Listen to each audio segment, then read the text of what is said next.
Yo guys, itong si Senator Lacson ngayon ay may malaking pasabog. Ito daw po ang magpapayaman sa Pilipinas.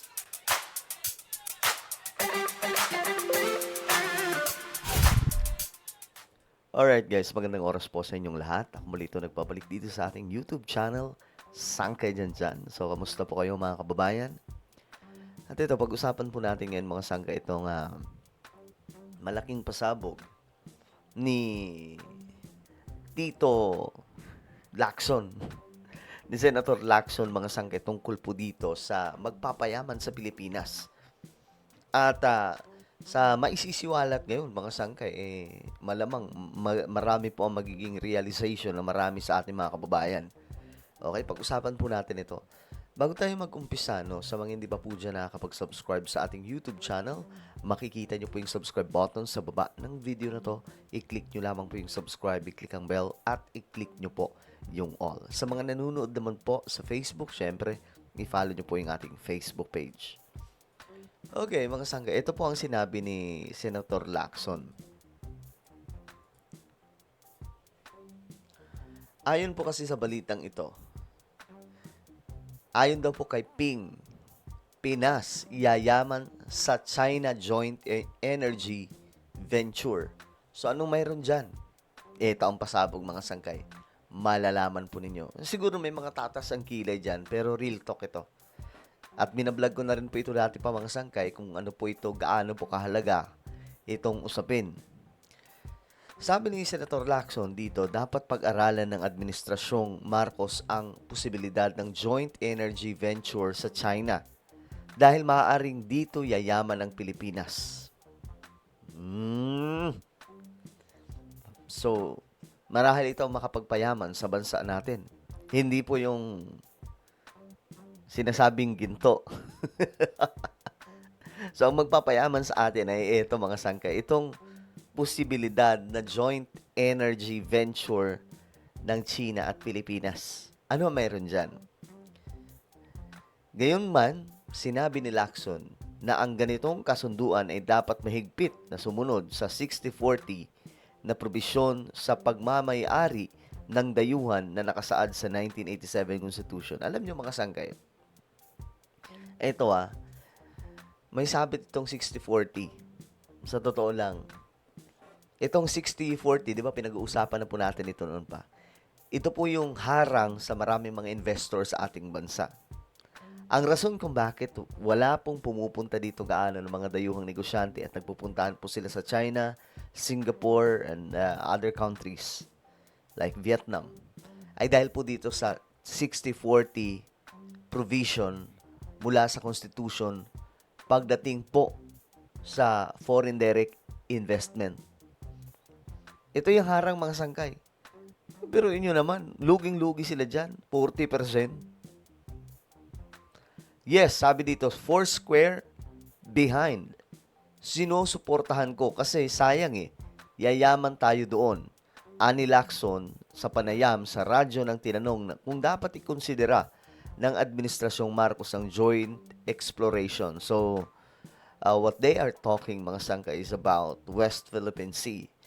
Ito ang magpapayaman daw po sa Pilipinas if ever mga sangkay no na kasi ang West Philippine Sea or yung South China Sea malawak po yan.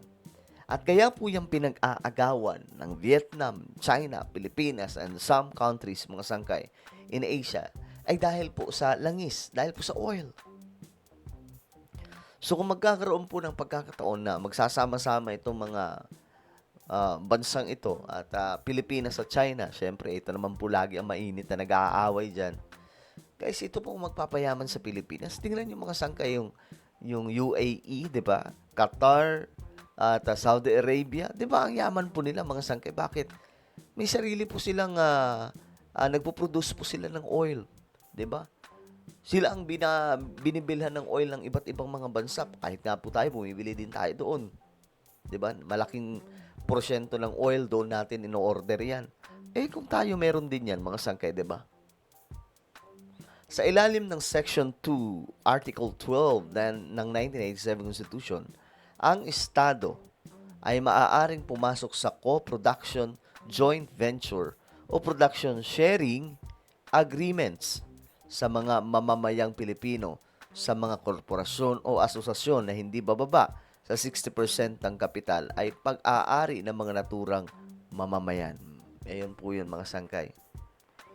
Sa kabila ng mga impormasyon na mayaman ang West Philippine Sea sa naturang gas at langis na makatutulong sa pagtugon sa pangangailangan ng enerhiya sa bansa, sinabi ni Lacson na kulang ang Pilipinas sa technical at pinansyal na kakayahan upang magsagawa ng eksplorasyon ng mag-isa. Sa kabilang banda, aniya, taglay ng China ang teknolohiya at kagamitang kinakailangan para sa ganitong operasyon. At least, inamin po ni Senator Lacson na kulang po talaga tayo. Pagdating po sa mga technology na yan na ginagamit po nila mga sangkay to explore ang isang lugar na mayroon pong something yaman like oil, mayroon pong gas, mayroong oil. Naku, mga sangkay, ewan ko lang kung hindi yumaman ng Pilipinas. 'Di ba? Kapag makita natin na mayroon daw mga sangkay, positive na mayroon po talaga. Mayaman daw po talaga yung West Philippine Sea. So, sana po matuloy ito kasi ngayon nag-uusap na daw po yung Pilipinas at China. Binalikan din niya na sa panahon ng administrasyong dating Pangulong Rodrigo Duterte, tinalakay niya kasama sina dating Senate President Vicente Soto III at dating Senador Gregorio Honasan II ang usapin kay Pangulong Duterte na ayon sa kanya ay very supportive sa naturang inisyatiba. So noon mga sangkay, napag-usapan din po ito. Pero hindi po talaga nangyari na nagkaroon po ng joint operation or exploration mga sangkay sa South China Sea. Sayang nga mga sangkay, natapos na lamang po yung termino ni PRRD, no? Pero very supportive nung si PRRD. Ang problema lang talaga mga sangkay, 'di ba? Ang problema lang kasi hindi po talaga na i-push masyado. Parang ano lang din yan, mga sangkay, yung federalism, yung parliamentary federalism, suportado yun ni PRRD. Ano naging problema? Hindi po na itulak masyado. Ang mahalaga lang sa atin, on paper, sa agreement, sa MOA, or whatever na pipirmahan, maliwanag na emphasize doon, 60-40. Pag pumayag ang China, panalo na tayo dahil ibig sabihin nare-recognize nila ang Philippine sovereignty ng Pilipinas sa West Philippine Sea o kung saan man ang area na ma-explore ni Lacson. Pero sana pumayag sa 60-40 kasi ito nga po yung hadlang eh. Yan po yung harang mga sangkay kung bakit tinatamad yung mga negosyante sa atin. Alright, so ano po ang inyong opinion? Sa tingin nyo tama si Senator Lacson? Ang West Philippine Sea na nga ba ang solusyon para yumaman ng ating bansa? Comment down below kung ano po inyong mga opinion. Meron tayong YouTube channel. Ito po ay Sangkay Revelation. Hanapin nyo po ito ngayon sa YouTube. Kapag nakita nyo na, i-click nyo po yung subscribe, i-click ang bell, at i-click nyo po yung all. Ako na po ay magpapaalam. Mag-iingat pong lahat. God bless everyone.